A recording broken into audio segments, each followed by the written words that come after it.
So আজকে চলে এসেছি কিন্তু একটা বিয়ে বাড়িতে, উইদাউট ইনভিটেশন বলবো না। হ্যাঁ, ক্যাটারিংয়ের পক্ষ থেকে এসেছি। তো ফুল ভিডিও দেখতে দেখতে পুরোটাই তোমরা দেখে নেবে, সো আগেই সব ডিটেলস দেবো না। আর সো আজকে ডেকোরেশনটা কেমন লাগছে প্লাস আমাকে কেমন লাগছে সেটা কিন্তু কমেন্ট করে জানাতে একদম ভুলবে না। ডেকোরেশনটা দেখেই কিন্তু জাস্ট দারুণ লাগছে। এন্ট্রিটাই কিন্তু ভীষণ সুন্দর হবে, দেখতেই পাচ্ছি। কোন ক্যাটারিংয়ে এসছি, কীরকম তাদের খাবার কোয়ালিটি, সমস্ত কিছু ডিটেলস তোমাদের সাথে শেয়ার করবো। তো কি ভিডিওটা দেখতে থাকো।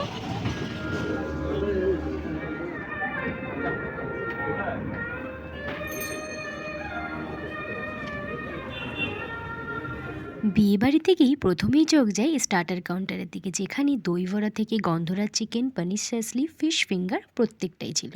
তারপরে তাদের থেকে একটু একটু করে সেগুলো ট্রাই করে নিয়ে সোজা চলে যায় তাদের মেন কোর্সের দিকে। এখানটাও দেখছি বেশ কি সুন্দর করে ডেকোরেশন করা।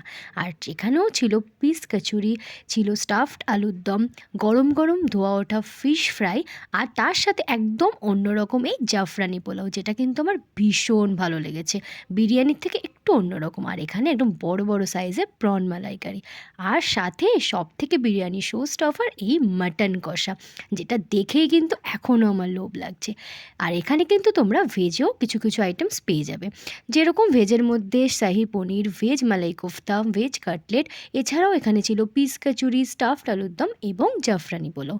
তো ভেজেরও কিন্তু তোমরা অনেক অপশানস পেয়ে যাবে। আমি এবার চলো প্লেটটা নিয়ে নিলাম অ্যান্ড আইটেমগুলো ট্রাই করে নেবো। বেশি কিছু আমি ট্রাই করব না, জাস্ট নিয়ে নিয়েছি এখান থেকে জাফরান পোলাও। কিছুটা জাফরান পোলাও নিয়ে কিন্তু আমি এবার চলে যাব সোজা প্রন মালাইকারির দিকে, কারণ বিয়েবাড়ি থেকে কিন্তু আমার মনে হয় না প্রথম দিকের আইটেমগুলো কেউই খায় বলে, আমি তো খাইই না। তো এখন নিয়ে নেবো আমার পছন্দ মতো এই প্রন মালাইকারি, যেটা আমার কিন্তু ভীষণ ভীষণ ফেভারিট। তো এখন চলো প্রন মালাইকারি নিয়ে নিয়ে আমি সোজা এখন মুভ করব মাটন কষার দিকে, যেখানে আমি একদম আমার পছন্দের মতো মাটনের পিস দেখে দেখে সার্ভ করতে বলছিলাম, যেটা কিন্তু বিয়েবাড়িতে গেলে আমার মনে হয় বুফেতে সবাই তাই আমরা করে থাকি, কি তাই তো? ব্যাস আমার প্লেট রেডি। এরকম বড় বড় সাইজের প্রন মালাইকারি, আর এখানে হচ্ছে নরম তুলতুলে সফট মাটন কষা। প্রত্যেকটাই কিন্তু সত্যি বলছি জাস্ট অসাধারণ খেতে ছিল, যেগুলো কিন্তু মুখে এক্সপ্লেন করে সত্যিই বলা যায় না।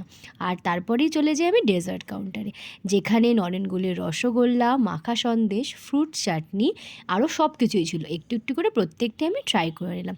এই বিয়েবাড়িতে এসে কিন্তু ডেজার্ট লাস্টের দিকে খেতে ভালো লাগে না, বাট সত্যি কথা বলতে কিছু কিছু বিয়েবাড়িতে ডেজার্টটা এতই সুন্দর হয় ভালো লাগে। আর সব শেষে শেষ করলাম হচ্ছে এই আইসক্রিম দিয়ে, যেটা ছাড়া কিন্তু বিয়েবাড়ি ইনকমপ্লিট থাকে। আর এত সুন্দর করে খাবার দাবারের আয়োজন করেছে মিডলস ক্যাটারিং সার্ভিস।